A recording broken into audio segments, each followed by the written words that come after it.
అంటే మొన్న జగిత్యాల్లో కేసీఆర్ గారు మాట్లాడుతుంటే 40 లక్షల మంది లైవ్లో చూసిండ్రు. అదే సమయంలో అదే ప్రాంతంలో రేవంత్ రెడ్డి గారు మాట్లాడుతుంటే కేవలం 4 లక్షల మంది మాత్రమే చూసిండ్రు. మళ్ళీ ఇక్కడ వరంగల్లో రైతు సంగ్రామ సదస్సు నిర్వహిస్తే 20,000 మంది రైతులు పాల్గొన్నారు. మరి అదే ప్రాంతంలో పోటీగా కాంగ్రెస్ పార్టీ కాంగ్రెస్ ప్రభుత్వము మెగా రైతు మేళా నిర్వహిస్తే దాంట్లో కనీసం 2,000 మంది కూడా రైతులు పాల్గొనలేదు. అంటే బీఆర్ఎస్ పార్టీ వాదనను 100 మంది వింటా ఉంటే కాంగ్రెస్ వాదనను ఈరోజు 10 మంది కూడా వినడానికి సిద్ధంగా లేరు. ఈ అక్కసుతోనే ఈరోజు కేటీఆర్ గారి మీద కేసులు పెట్టేటువంటి ఒక ప్రయత్నం చేస్తూ ఉన్నారు. సిగ్గుండాలే. ఆ రోజు తెలంగాణ ఉద్యమ సందర్భంగా కేసీఆర్ గారు ఇదే రేవంత్ రెడ్డి గారి ఇదే తెలంగాణ ద్రోహుల రైఫిల్ గుండ్లను ఎదుర్కొన్నటువంటి చరిత్ర ఉంది. మరి అలాంటి కేసీఆర్ గారి వారసుడు తెలంగాణ అభిమాన నాయకుడైనటువంటి కేటీఆర్ గారు నువ్వు కేసు పెడితే భయపడతాడా? ఇంత అమాయకంగా కాంగ్రెస్ పార్టీ ప్రభుత్వం వివరిస్తుందని చెప్పి ఎవ్వరు కూడా భావించలేదు.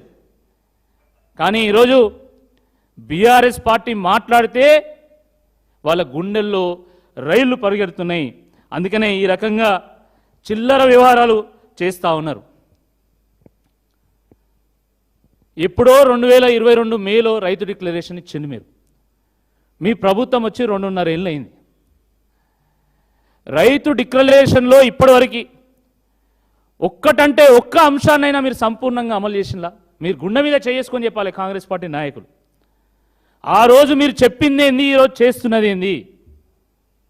రుణమాఫీ అన్నారు. రుణమాఫీ 2 లక్షల రూపాయల వరకు రుణమాఫీ అన్నారు.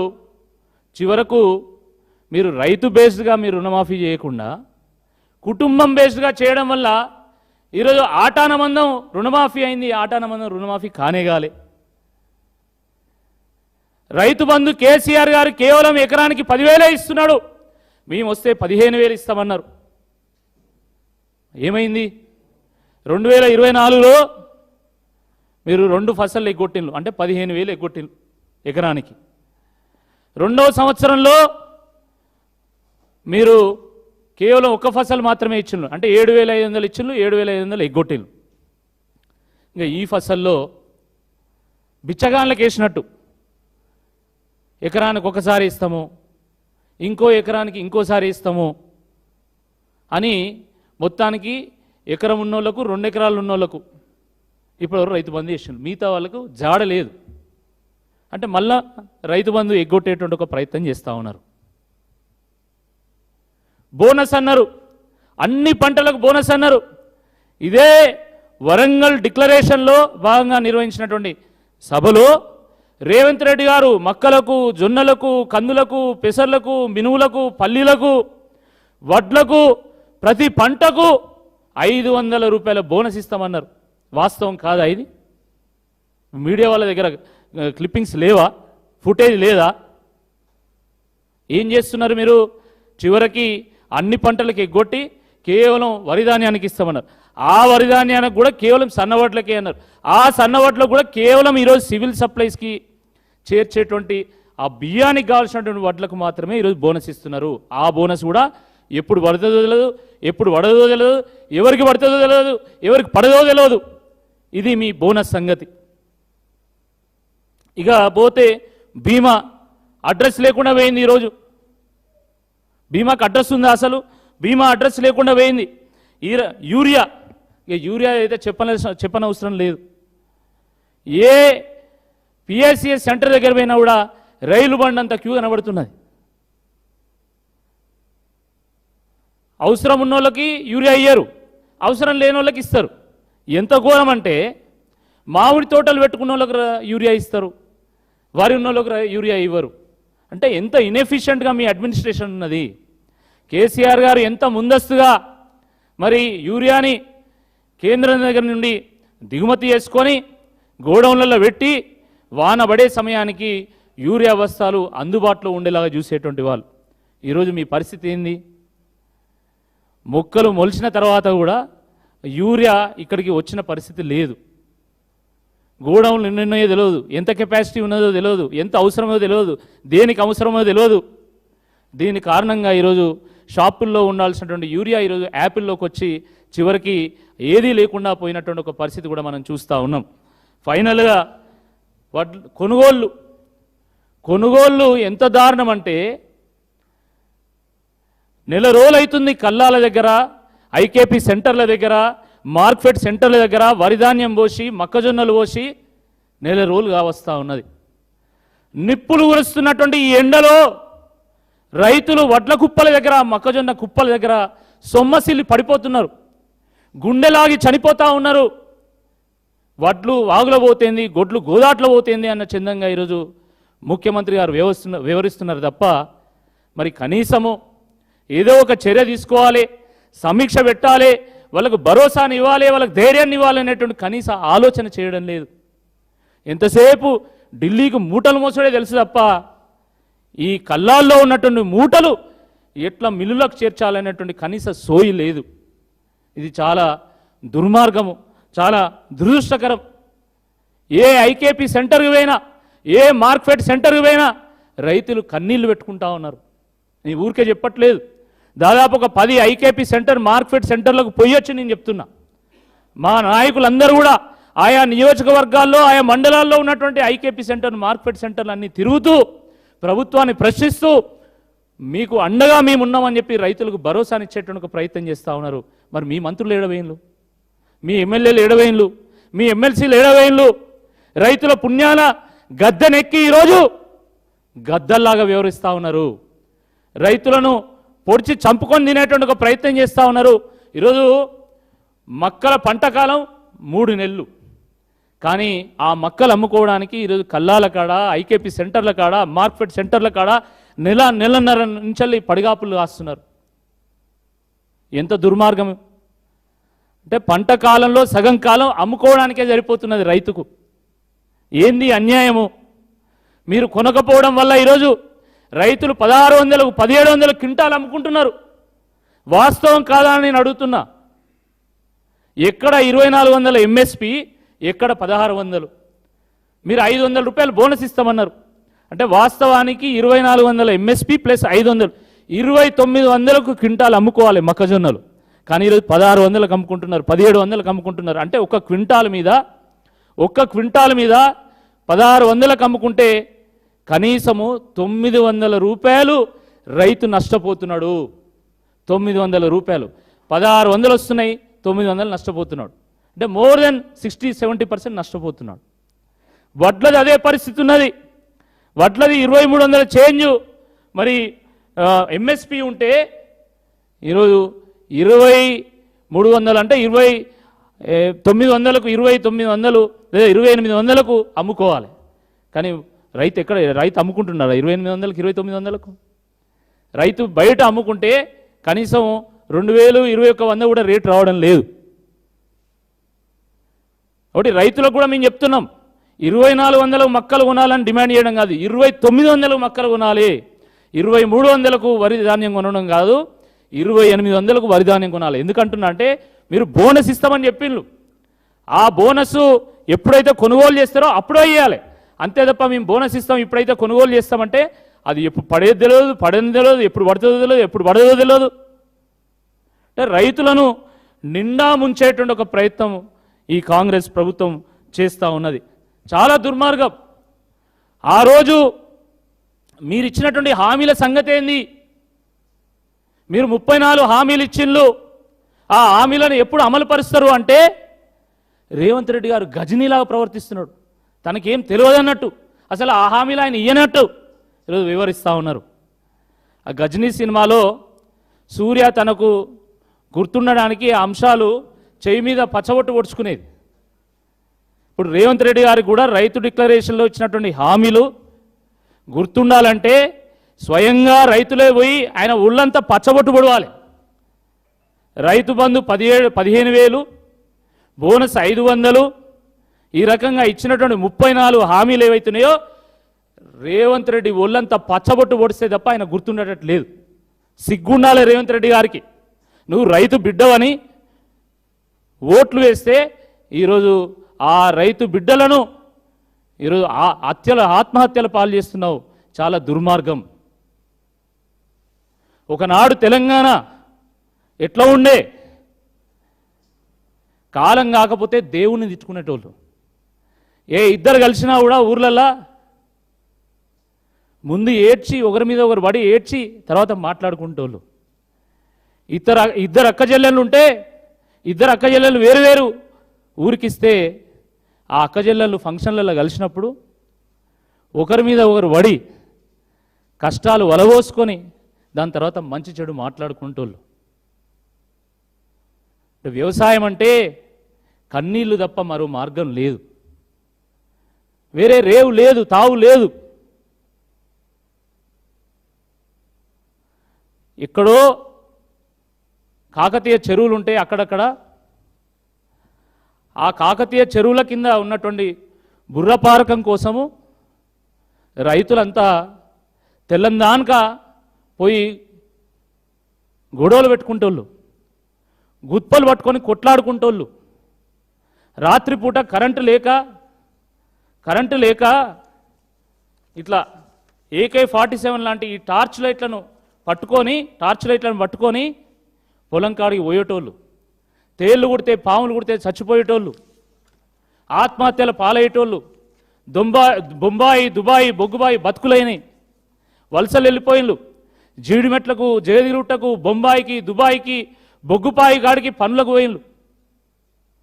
మరి అలాంటి తెలంగాణ రైతుల గోస తీరాలంటే అది కేవలం ప్రత్యేక తెలంగాణ రాష్ట్రంతో మాత్రమే సాధ్యమని చెప్పి ఆ రోజు కేసీఆర్ గారు ఒక్కడుగా బయలుదేరి జై తెలంగాణ నినాదం ఎత్తుకుంటే పిల్లా జల్లా ఏకమై సబ్బండ వర్గాలు ఏకమై ఢిల్లీ మెడల్ వస్తే తెలంగాణ వచ్చింది. వచ్చిన తెలంగాణలో కేసీఆర్ గారు పెట్టుబడి సాయం అందించిండు, నీళ్ళు ఇచ్చిండు, కరెంట్ ఇచ్చిండు, మంచిగా కొనుగోలు చేసిండు, సమయానికి డబ్బులు వేసిండు. ఇవన్నీ చేసినా కూడా ఏదైనా కష్టం వచ్చి ఏదైనా ఆపద వచ్చి రైతు చనిపోతే రైతు బీమా ఇచ్చిండు. ఇన్ని రకాలుగా కేసీఆర్ గారు సంక్షోభంలో ఉన్నటువంటి వ్యవసాయాన్ని సంక్షేమం వైపు ప్రయాణం చేసేలాగా చేసిండు. కానీ ఈరోజు ఏం జరుగుతున్నది? రేవంత్ రెడ్డి గారి 2.5 ఏళ్ల పాలనలో మళ్ళీ రైతులు అప్పుల పాలవుతున్నారు, ఆత్మహత్యలు చేసుకుంటున్నారు. మళ్ళీ ఆనాటి రోజులు వచ్చినాయి. ఈరోజు రైతులు అన్నమో రామచంద్ర అని విలిపించేటువంటి ఒక పరిస్థితి వచ్చింది. ఏ కళ్ళంకాడికి పోయినా, ఏ ఐకేపీ సెంటర్ పోయినా, ఏ కొనుగోలు కేంద్రం దగ్గర పోయినా రైతుల కళ్ళల్లో గుడ్ల నిండా నీళ్లుంటున్నాయి. రైతులు ఏడుస్తున్నారు. మా నాయకులు పోతే మా నాయకుల మీద పడి ఏడుస్తూ ఉన్నారు. మొన్న కేటీఆర్ గారు యశ్వంతాపూరు జనగామ జిల్లా పరకాల్లో ఉన్నటువంటి ఊకళ్ళు, నర్సంపేటలో ఉన్నటువంటి మార్కెట్ పోతే రైతులు మీద పడి ఏడ్చిండ్రు. సిగ్గుందా అసలు ప్రభుత్వానికి ఏమైనా? కనీసం ఎవరి ఓట్లతో వచ్చిండు? మీరు ఈరోజు ఏం చేస్తున్నారు? ఏమైనా ఆలోచన ఉన్నదా అని చెప్పి ఈ సందర్భంగా మేము ప్రభుత్వాన్ని ప్రశ్నిస్తూ ఉన్నాం. రైతులకు మేలు చేయకపోగా రైతులు పండించినటువంటి పంటకు వచ్చేటువంటి ధరకు కూతగోసి దళారులకు టెండర్లు ఇచ్చి ఈరోజు సివిల్ సప్లైస్లో రాష్ట్ర చరిత్రలోనే అతిపెద్ద స్కామ్ చేసిన వీళ్ళ ప్రభుత్వం వచ్చినటువంటి తొలి నాళ్లలోనే వాళ్ళకు కావలసినటువంటి టెండర్లను అగ్వ ధరకు కట్టబెట్టి రైతులకు రావాల్సినటువంటి ధర రాకుండా చేసి రైతుల నోట్లో మట్టి కొట్టిండ్రు. స్వయంగా మంత్రులు ఈ స్కామ్లో ఇన్వాల్వ్ అయి పందికొక్కుల్లాగా మేసి అడ్డం పొడుగు బలుస్తూ ఉన్నారు. కానీ రైతులను మాత్రం జలగల్లాగా పట్టి పీడిస్తూ ఉన్నారు. ఇది వాస్తవం కాదని అడుగుతున్నా. సివిల్ సప్లైస్లో స్కామ్ అయింది, హైకోర్టులో కేసు అయింది. హైకోర్టు ప్రభుత్వానికి అదేవిధంగా మిల్లర్లకు నోటీసులు పంపింది. మరి ఎక్కడికి పోయింది ఆ స్కాము? దానివల్ల ఏం జరిగిందంటే ఈరోజు సివిల్ సప్లైస్ దగ్గర కానీ మార్కెట్ దగ్గర కానీ డబ్బులు లేవు. వీళ్ళు స్కాములు చేస్తున్నారు కాబట్టి బ్యాంకులు కూడా వీళ్ళకి లోన్లు ఇస్తలేరు. వాళ్ళు డబ్బులు లేవు కాబట్టి ఈరోజు కొనుగోలు జరగడం లేదు. కొనుగోలు జరగడం లేదు కాబట్టి రైతులు ఆత్మహత్య చేసుకుంటా ఉన్నారు. ఆ రోజే కేసీఆర్ గారు చెప్పిండ్రు, కాంగ్రెస్ వస్తే కరువు వస్తుంది, కాంగ్రెస్ వస్తే కన్నీళ్ళు వస్తాయి, కాంగ్రెస్ వస్తే కష్టాలు వస్తాయని. అదే జరిగింది. కాంగ్రెస్ వస్తే కన్నీళ్ళు వచ్చినాయి, కష్టాలు వచ్చినాయి, కరువు వచ్చినాయి. దాంతోపాటు బోనస్గా కరప్షన్ కూడా వచ్చింది. లైఫ్ బాయ్ ఎక్కడ ఉంటే ఆరోగ్యం అక్కడ ఉండును అని మనం యాడ్ చూసినాం. కానీ కాంగ్రెస్ ఎక్కడ ఉంటే కరప్షన్ అక్కడ ఉండును అని చెప్పి ఈరోజు లైవ్గా మనం చూస్తూ ఉన్నాం. ఈ రాష్ట్రంలో ఎన్ని స్కాములు అండి, ఎన్ని స్కాములు! ఎక్కడ పడితే అక్కడ కరప్షన్. చివరకు దేశానికి అన్నం పెట్టేటువంటి రైతన్న పొట్టగొట్టి ఈరోజు వాళ్ళ జాతీయ కాంగ్రెస్కు మూటలు పంపుతున్నారు.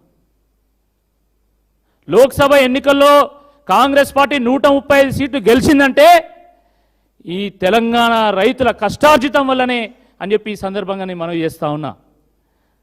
ఆ రోజు లోక్సభ ఎన్నికలకు ముందే మిల్లర్ల దగ్గర 100 కోట్ల రూపాయలు దోచుకొని జాతీయ కాంగ్రెస్ పార్టీకి డబ్బులు పంపిస్తే వాళ్ళు ఆ తెలంగాణ రైతుల సొమ్మును ప్రతి రాష్ట్రానికి పంచి లోక్సభ స్థానాలు గెలిచిండు. ఇక మొన్న కేరళలో కాంగ్రెస్ గెలవంగానే ఒకటే జబ్బలు జరుచుకుంటాను, మొత్తం మా రేవంత్ రెడ్డి స్టార్ క్యాంపెయినర్, రేవంత్ రెడ్డి వల్లనే మొత్తం గెలిచిందని. రేవంత్ రెడ్డి స్టార్ క్యాంపెయినర్ కాదు, రేవంత్ రెడ్డి స్టార్ డిస్ట్రిబ్యూటరు. ఈ తెలంగాణ సొమ్మును, తెలంగాణ ప్రజల సొమ్మును, తెలంగాణ ఖజానాను కొట్టి ఆయన కేరళకు పంపిస్తే కేరళలో కాంగ్రెస్ పార్టీ గెలిచింది. మళ్ళీ వీళ్ళు వచ్చి మాకు నీతులు చెప్తారు. ఏమన్నా అసలు అర్థం ఉందా అని చెప్పి ఈ సందర్భంగా మేము ప్రశ్నిస్తూ ఉన్నాం. కేటీఆర్ గారు మాట్లాడితే నిన్న మొన్న మొత్తం కాంగ్రెస్ పార్టీ నాయకులందరూ కూడా మొత్తం మూట కట్టుకొని వచ్చి మొత్తం ఇష్టం వచ్చినట్టుగా మాట్లాడుతూ ఉన్నారు. ఈ రాష్ట్రంలో ఎవరికి ఏ ఆపద వచ్చినా కూడా, అది హైడ్రా కావచ్చు, మూసీ కావచ్చు, లగ్చర్ల కావచ్చు, ఫ్యూచర్ సిటీ కావచ్చు, గురుకులాల విషయం కావచ్చు, లేదా రైతాంగం విషయం కావచ్చు, రైతుల కోసం కొట్లాడింది కేటీఆర్ గారు అనేటువంటి వాస్తవాన్ని ఈ సందర్భంగా నేను గుర్తు చేస్తూ ఉన్నాను. నేను ఇంతకుముందు చెప్పినట్టుగా దేశద్రోహులకు వ్యతిరేకంగా ఎన్ని కష్టాలు ఎదురైనా, ఎన్ని అవమానాలు ఎదురైనా దేశం కోసం పోరాడింది ఆ దురంధరులు. ఏదైతే మరి తెలంగాణ ద్రోహులకు వ్యతిరేకంగా ఎన్ని కష్టాలు ఎదురైనా, ఎన్ని కేసులు పెట్టినా, ఎన్ని అవమానాలు ఎదురైనా తెలంగాణ రక్షణ కోసం కొట్లాడేది తెలంగాణ దురంధరుడు కేటీఆర్ గారు. మీరు ఎన్ని కేసులు పెట్టుకుంటారో పెట్టుకోండి, ఎంతమందిని జైలు పంపుతారో పంపండి, తప్పకుండా తెలంగాణ రైతుల కోసం ఎంత దూరమైనా మేము కొట్లాడతామని చెప్పి ఈ సందర్భంగా మేము మనవి చేస్తూ ఉన్నాము. ఇప్పటికైనా మీరు కళ్ళు తెరవండి. ఇప్పటికైనా ఆ మొక్కజొన్న టెండర్ ఏదైతుందో దాన్ని ఫైనలైజ్ చేయండి. దాన్ని ఫైనలైజ్ చేసి వెంటనే మరి ఆ కాంట్రాక్టర్లు వచ్చి మార్కెట్ సెంటర్ల కాడ జొన్నలు కొనే విధంగా ప్రయత్నం చేయాలని చెప్పి ఈ సందర్భంగా నేను మనవి చేస్తూ ఉన్నా. ఆదిలాబాద్లో, నిజామాబాద్లో, కరీంనగర్లో, నిన్న మా నర్సంపేటలో, మహబూబాద్లో అకాల వర్షాలు వచ్చి, ఈదురుగాళ్ళు వచ్చి పంటలు తీవ్రంగా రైతులు నష్టపోతూ ఉన్నారు. జొన్నలు అయితే గుడాలు అయిపోతున్నాయి నీళ్ళల్లో తడిసి, అక్కర రాకుండా అవుతున్నాయి. కాబట్టి ఇప్పటికైనా కాంగ్రెస్ పార్టీ నాయకులు మా మీద కక్ష ఉంటే మా మీద కేసులు పెట్టండి, కానీ మా మీద ఉన్నటువంటి కోపంతో మీరు కనుక ఈ రకంగా చేస్తే ఇది తప్పకుండా మీరు మూల్యం చెల్లించుకునేటువంటి పరిస్థితి వస్తుందని చెప్పి ఈ సందర్భంగా నేను గుర్తు చేస్తున్నా. దళారులు 1600, 1700 కొని మళ్ళీ అదే మార్కెట్లో, అదే ఐకేపీ సెంటర్లో వాళ్ళ పాస్బుక్లు పెట్టుకొని 2300, 2400 అమ్ముకుంటున్నాం. దళారులు బతుకుతున్నారు, దళారులను బతికిస్తున్నది. ఇట్లనే కాలయాపన చేస్తే వీళ్ళకి ఇదే 1600 అమ్ముకుంటారు. మళ్ళీ వాళ్ళు వచ్చి 2300, 2400 ఐకేపీ సెంటర్ల దగ్గర, మార్కెట్ సెంటర్ దగ్గర కొంటే దాంట్లో ఇంత కమిషన్ దొబ్బొచ్చని మీరు ఆలోచిస్తున్నారు. కానీ గుర్తుపెట్టుకోండి, రైతు కన్నెర వేస్తే ఏ పార్టీ మిగలదు, ఏ ప్రభుత్వం మిగలదు. ఆ వాస్తవాన్ని మీరు గ్రహించాల్సిందే ఈ సందర్భంగా డిమాండ్ చేస్తున్నారు. వెంటనే టెండర్లు పాస్ చేయాలి. వెంటనే అన్ని కొనుగోలు కేంద్రాల దగ్గర 8000 కొనుగోలు కేంద్రాలు అన్నారు కదా, 8000 కొనుగోలు కేంద్రాల దగ్గర వెంటనే కొనుగోలు చేయాలి. మరి అదేవిధంగా రైతులకు భరోసానిచ్చేటువంటి ఒక ప్రకటన కూడా చేయాల్సిందా ఈ సందర్భంగా నేను మనవి చేస్తూ ఉన్నాను. మీరు మీరు ఎక్కడ చచ్చిండు రేవంత్ రెడ్డి, ఎక్కడ చచ్చిండు రాహుల్ గాంధీ అంటే మీరు కేసులు పెడుతున్నారు కదా. తెలంగాణ మాండికంలో ఆవేదనతో ఎక్కడ పోయిండు అనే బదులు ఎక్కడ చచ్చిండు అంటాం. దానికి మీరు కేసులు పెడుతున్నారు. మరి వరి కుప్పల దగ్గర రైతులు చచ్చిపోతుంటే మీ మీద ఎన్ని కేసులు పెట్టాలి? ఎన్ని రకాల కేసులు పెట్టాలి? మీరు ఎక్కడ చచ్చిండు రాహుల్ గాంధీ అంటే కేసులు పెడుతున్నారు. మరి స్వయంగా సంక్షోభంలో ఉన్నటువంటి వ్యవసాయాన్ని గట్టెక్కించినటువంటి రైతు బాంధవుడు కేసీఆర్ గారు వారి చావును కోరుకున్నారు కదా, వారిని బొందబెట్టాలన్నారు కదా. మరి మిమ్మల్ని ఏం చేయాలి?